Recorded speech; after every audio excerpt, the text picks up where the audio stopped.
지난 저희가 뺏겼을 때가 검찰 개혁과 언론 개혁이 개혁이 대상이 두 개가 합쳐서 윤 정권이 만들어졌다고 저는 생각을 하거든요.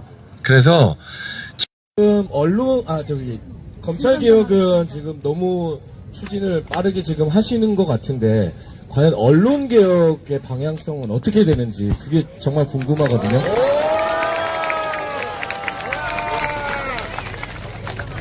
네, 제가 검찰개혁 전문가인데 어쩌다 보니까 지난 정부 때 언론개혁까지 좀 추진을 했었습니다. 언론개혁은 크게 세 가지 정도가 있어요. 하나가 공영방송 지배구조 개선이라고 해서 최근에 방송법 거부권 행사됐던 거 있지 않습니까? 그러니까 KBS나 MBC 사장을 뽑을 때 정치권이 크게 관여하지 말아라 라는 게 첫 번째 개혁 방향입니다. 두 번째가 가짜뉴스 피해 구제, 소위 말해 징벌적 손해배상. 예.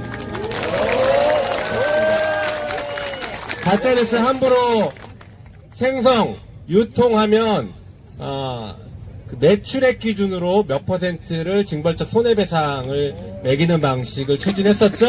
네, 그거 다시 재추진해야 됩니다.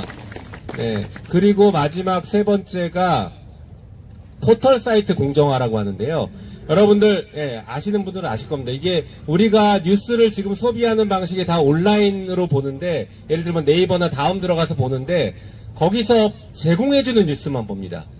네, 그러다 보니까 그 안에서도 경쟁이 붙어서 제목을 가장 사람들이 클릭하기 좋게 만들어야 수익이 돼요. 그러니까 제목과 기사 제목과 내용이 상관없고 가짜뉴스가 제목으로 다 양산되고 이런 것들을 막기 위해서 온라인 구독제 방식으로 검색해서 뉴스를 보는 방식. 전 세계에서 유일합니다. 우리가 네이버에서 제공하는 뉴스를 보는 게 전 세계에서 우리나라가 유일해요. 그래서 이거 좀 바꿔야 됩니다. 어떤 분은 이렇게 얘기합니다. 북한의 조선중앙통신 보는 거랑 똑같다고. 제공해주는 뉴스만 보고 있습니다, 우리가. 근데 이거 바꿔야 되는 게 세 가지고요.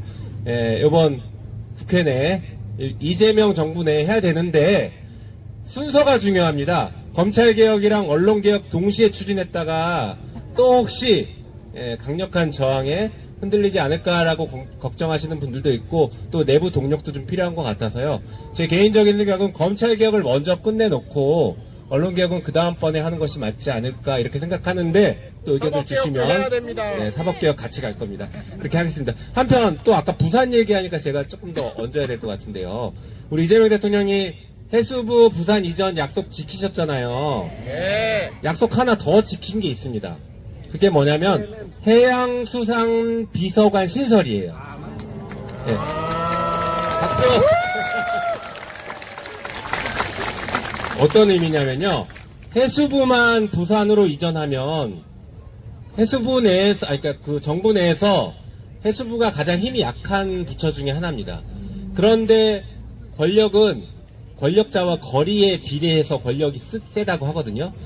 그런데 대통령과 너무 멀리 떨어져 있는 부산의 해수부가 혼자만 오면 오히려 해수부의 힘이 약해질 수 있다라는 우려 때문에 대통령으로 정점으로 있는 이 대통령 비서실에 해양수산 전담 비서관을 둬서 해수부를 적극적으로 지원해야 된다. 우리 이재명 대통령 시민하시죠? 네. 이거 확실하게 약속 지켰습니다. 과거 정부 때도 보면은 뭔가 장관들이 일을 하려고 그러면 기재부나 이런 데서 꼭 물어본대요. 그거 대통령님 뜻이에요? 이렇게 물어본대요. 그래서 대통령 뜻이라고 말을 시원하게 못하면 기재부가 무시한다는 거예요. 그런 것들을 막기 위해서 대통령실에 그런 비서관을 신설했다. 이렇게 이해하시면 될 것 같습니다. 자, 이 상황에서 그러면 부산 지역위원장님 한 번 더 모셔도 될까요? 네! 그때 저하고 여기 돌아다니다가 같이 고생하셨던 우리 유동철 위원장님 잠깐. 유동철 나와주세요. 반갑습니다. 반갑습니다. 광안리가 무슨 구죠? 수영구입니다. 수영구 지휘위원장 유동철입니다. 반갑습니다.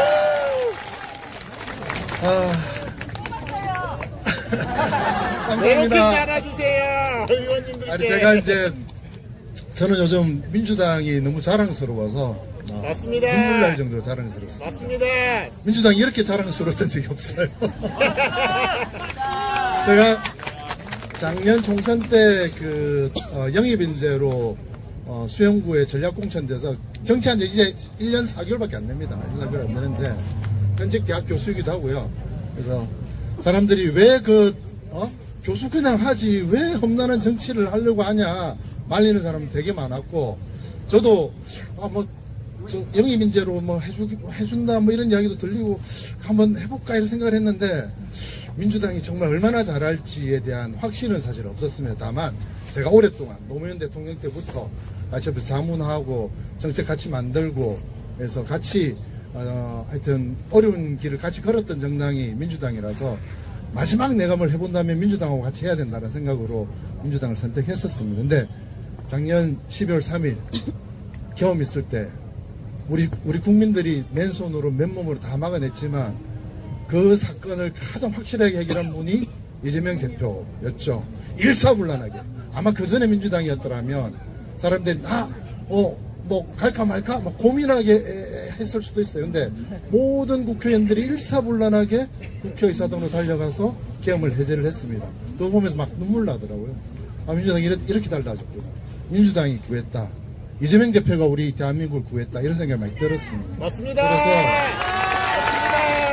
그래서 요즘 제가 또 이상한 버릇이 생긴 게, 애국가 보면 눈물이 나요.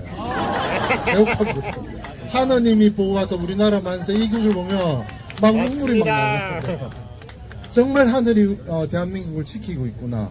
우리 이재명 대표를 살려서 대한민국을 지키게 만들었고, 대한민국의 민주주의를 구해냈고, 대한민국 국민들의 민생을 건졌다. 이런 생각을 많이 해요. 맞습니다. 그래서 그래서 민주당이 너무 감사하고, 이재명 대통령님이 너무 고맙습니다. 너무 고맙고. 근데 우리 이재명 대통령 지켜야 되죠? 예! 지켜야되면 두 가지가 남아 있습니다. 하나는 이재명 국민주권정부가 성공한 정부로 평가될 수 있도록 만들어줘야 돼요. 앞으로 엄청나게 흔들릴 겁니다. 보수 언론부터 SNS까지 벌써 흔들려고 하고 있습니다. 맞습니다. 대수부도 지금 흔들려고 하고 있거든요. 이 흔들리지 말고 이재명 우리 국민주권 정부 성공할 수 있도록 반드시 지켜주셔야 됩니다. 두 번째, 따로 더 남아 있습니다. 이걸로는 이재명 대표를 다 지킬 수 없어요. 대통령님은 하나 더 남았어. 뭐한다? 제주권에 성공해야 됩니다. 맞습니다. 제주권에서 맞습니다. 이재명 대통령을 아무도 못 건드리게 자랑스러운 민주당으로 남을 수 있게 그렇게 해줄 수 있을 거죠? 우리 부산의 자랑스러운 위원장님하고 저도 같이 그 길 걸어가겠습니다. 감사합니다. 마지막 나와주십시오. 이렇게. 우리 세 분이 광안리 찾아주셔서 너무 감사하고요. 수영구에서는 세 분, 우리 배우님까지 네 분 오시면 늘 공짜로 오시도록 하겠습니다.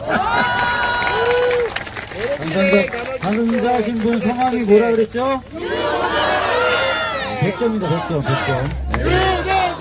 감사합니다. 뒤에서 계속 풍선 만들어주신 분이 꼭 발언하시고 싶으시다 그러죠? 네.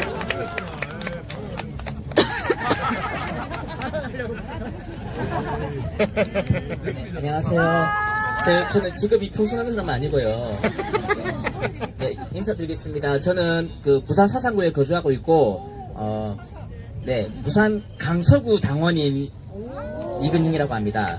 제가 왜 사는 곳과 지역이 다른, 이번에 참 아시죠? 부산에서 유일하게 이긴 곳이 강서구입니다.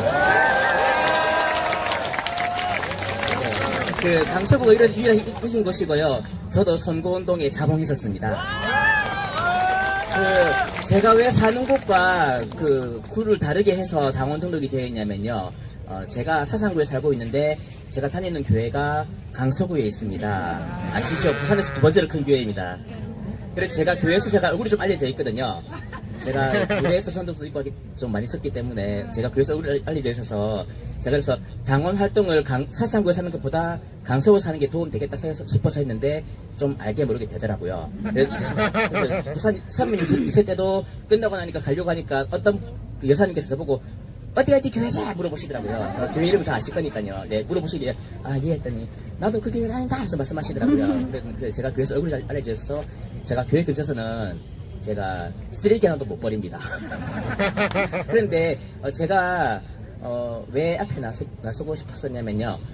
사실 일하면서 그리고 이제 퇴근하면은 선거유세 지원도 하고 하면서 사실 제가 이 마이크 안 돼도 소리 다 들리죠? 네. 제 목소리가 엄청 크거든요. 그래서 선거운동 할 때 우리 유세 음악이 나올 때마다 뭐 1번 나오고 뭐 기호 1번 이재명 나오고 했잖아요. 그 이제 추임새 들어갈 때 제가 소리를 크게 지르고 하면은 다들 우리 같이 선거운동 하시다 우리 당원들이라든가 선거운동원들 한 얘기가 제 목소리가 스피커보다 더 크대요.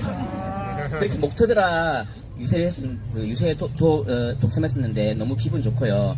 사실 제가 민주당에 입당한 지 한 10년 됐는데 제가 10년 왜 입당을 했냐면요. 이재명 대통령님 당시 성남시장 하실 때 이렇게 훌륭하신 분, 멋진 분 꼭 대통령 만들어드리겠다 싶어 마음 먹고 입당했었고요. 그래서 입당하고 나서 한 30명 정도 제가 당원 등록도 시켰습니다. 그래서 제가 이번에 정말 소원을 이뤄서 대선 이기고 나서 너무 좋아서 울고 웃고 너무 많이 울었었는데 지금 사실 너무 잘 됐다고 잘 뽑았다는 생각이 들고요. 정말 자랑스럽습니다. 자랑스럽고 강서구에서 이겼으니까요. 강서구 기세로 옆에 계속 바람 파도 일으켜서 계속 부산에서 민주당이 승리하는데 역할을 하도록 하겠습니다. 그래서 사실 김상욱 의원님 봤는데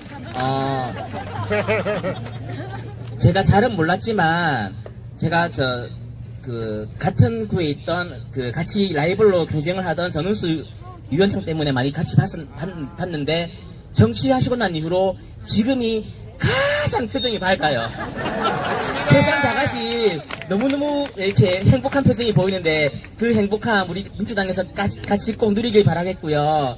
정말 너무 환영하고 정말 내년 지선 그리고 그 다음에 총선 그리고 또 저 사실 그렇게 평범한 보험소개사지만 어쨌든 제가 아이디어가 좀 많이 떠오르니까 항상 해서 지역에 우리 민주당에 도움되도록 노력 많이 하겠습니다.